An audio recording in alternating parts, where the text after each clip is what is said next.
For successful implementation of internal control systems, there are some factors that must be put in place, and we call them success factors, and that is what we are going to be looking at today.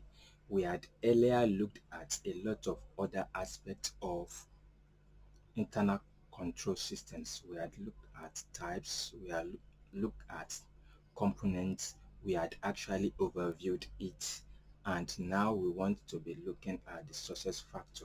And after now, we'll be looking at how to record internal control system. How to record internal control system. So please join us as we go back to the success factor of internal control systems. So when we are talking about the success factors, these are things that ordinarily should be in place for internal control systems that we actually intend to be working fine. We need to have them in place and take care and consider them when we are putting those policies in place for the organization to enjoy the benefits. As we can see on our board, it is important for us when we are setting up to consider the nature of our business. Many times organizations just adopt other organizations' internal control systems because they know it's working. That is working for them does not say it's going to work in our organization, especially if the controls are not suit enough for our own organization. So the nature of our business is important factor to the success of our internal control system. Equally, our size, the size of our organization is important. Sometimes it's possible to put too much security on something if the value of that thing is lesser than the cost of the security we are putting in place to safeguard it. I hope we understand. So the size of our organization too is a success factor to our internal control that we should put in place. Also, the volume of our transaction is important. We must understand the level of our transaction before we put internal control in place also. Even the level of our transaction will determine which, let's say for example, accounting applications we are going to be using and the like. So it is important for us to understand ourselves. So maybe we should start with that. If we are to categorize this first stage of the nature of and size and volume, we can say that know yourself. So for internal control to be successful, we must know ourselves very well. Our need about as a result of our nature, our need of internal control as a result of our size, our need of internal control as a result of the volume of transactions that we are shunning out. Two, the geographical distribution of our enterprise, of our organization, will help us and our internal control in succeeding or otherwise. So it is important for us to think about our geographical location, geographical territories, how distributed we are to take advantage of it. And you know what? Organizations that are like, let's say, global can take advantage of that, and it's a big success factor. The geographical distribution of an enterprise is a big success factor in internal control. And you know why? Because even, let's say for example, they are in first world countries where everything is in place, the systems are working and the like, and they have some organizations too in third world countries. So those third world countries too, those organizations in organizations in third world countries too, you know what? They are going to benefit immensely because of their, can we say, brother country or sister companies in the first world countries. Do we understand? So our success factor, our geographical distribution can lend us a success factor in internal control, because it's the same organization, the same internal control that is in first world countries are put in place in third world countries and the like. And you know what? The third world organization will be above their peer in their own local country because they are parts and parcel of a larger geographical distribution of a big enterprise. So you say our geography or geographical distribution or locations are key to our success factors too.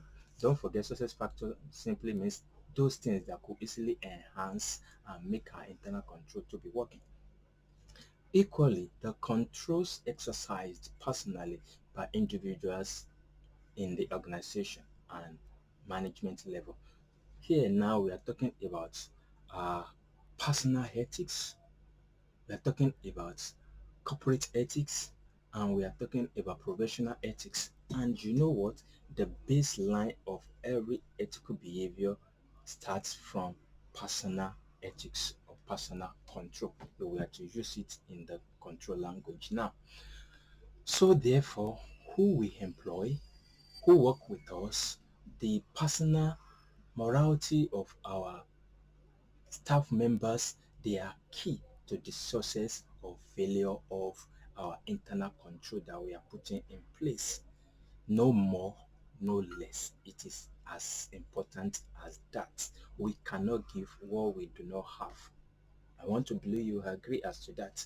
So the control that individual puts on himself or herself to ensure quality life, to ensure a controlled life, an organized life, will equally be deployed into our daily works, into our daily jobs, and everything we are doing and engage in. It's as simple as that. We cannot give what we do not have. So a success factor, another success factor concerning our internal control system is the people behind the internal control itself. Okay, having said that, let's move on to others. Another success factor is the cost of setting it up. Cost of setting it up and the benefit obtained from setting internal control system up. If the cost outweighs the benefits, is a limitation, like we dealt with in the limitation to internal control. It's a limitation. So but we must always ensure that we obtain more benefit from our internal control systems than the cost it takes to oversee it, to monitor it, and to implement it, and to put it in place. I want to believe that is direct and straight to the point. Last but not the least that we'll be mentioning and dwell on is management's attitude to control. Don't forget, this is what we call, if somebody's answering yes, control environment. Management's attitude towards the control put in place will affect or otherwise affect the success and otherwise of internal control put in place. Like the point that we raise here, individual morality, individual control over himself or herself will affect the aspect of work that he or she is rendering to the organization. Likewise, it will dictate personal control, will dictate managerial control and outlook to life, outlook to control. So these are very germane points that we must always observe in our examination and try to write it down as quick as possible as we can. We are going to be looking next at how to record internal control systems, and it's important for us to know how to record internal control. Is germane to know how to record, and that is what we'll be looking at. And before we move on to it, we will love that you subscribe to Gideon's Associate channel. For those that are coming on the platform for the first time, my name is Benga Olatunji FCA, and the channel is James Associates channel.